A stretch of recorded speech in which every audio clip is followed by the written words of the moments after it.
Gunther, quelle est votre opinion à vous sur tout ça, à la fois sur ce qui s'est passé à Austin et également à Mexico? I mean, we all know Max, how he races.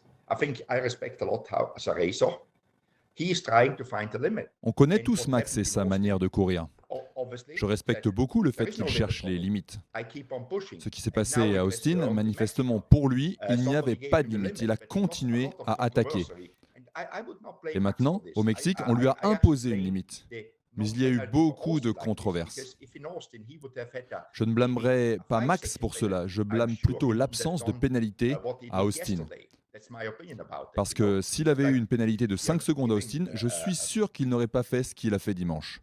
a way to do C'est mon things. avis. You always try to Si push on lui harder. laisse une Max is marge, one of these il drivers. He poussera always tries toujours to plus find the fort. limits in everything, I think, Max in est life. ce type de And pilote. that's Il what he cherche did. toujours les limites en You know, tout, and the je pense, dans la vie. inconsistency in the Et stewards. c'est ce qu'il a I mean, fait. I mean, Et pour moi, you l'incohérence don't des have to get commissaires, me n'en started parlons même on pas, mais ils so ont again, montré que what was ce qui okay était in acceptable à Austin, Austin, ce qui était what une was bonne a chose, good c'est la thing in Austin, pénalité because donnée à son now one got adversaire. the penalty.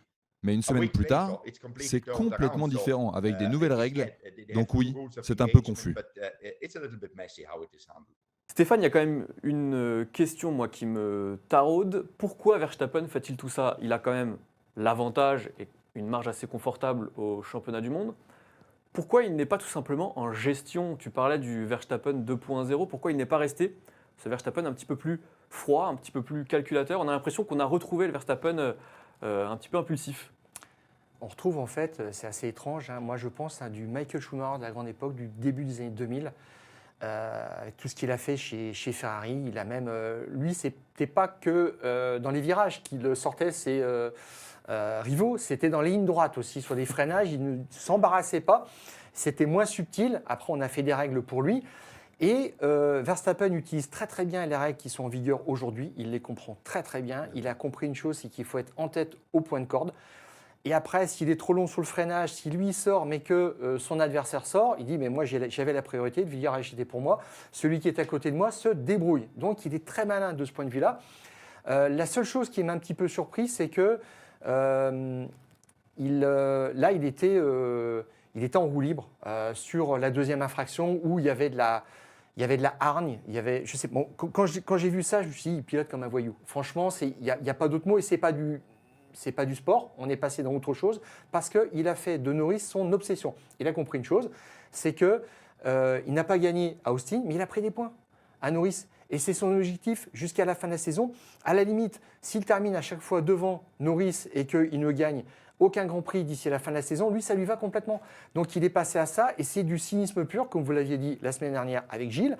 Et il est passé à ça. Maintenant, ce qui est assez marrant, comme il dit honnêtement, 20 secondes, c'est beaucoup, mais je ne veux pas pleurer sur mon sort. En fait, pour lui, le bilan, c'est bon. Il n'a pas lâché trop de points. Et puis, il voit qu'il va gérer. Il est dans un mode gestion de son avance. D'ici la fin de la saison, il s'est mis ça en tête. Ce qui est... Je ne sais pas ce que tu en penses. Comment est-ce que tu le vois?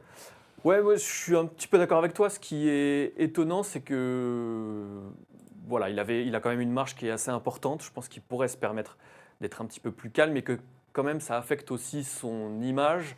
Et je pensais qu'il faisait un petit peu plus attention à ça, qu'il faisait un petit peu plus attention à l'héritage qu'il allait laisser aussi, aux souvenirs qu'il allait laisser aussi de sa carrière. Et là, effectivement, ça ternit un petit peu le tout.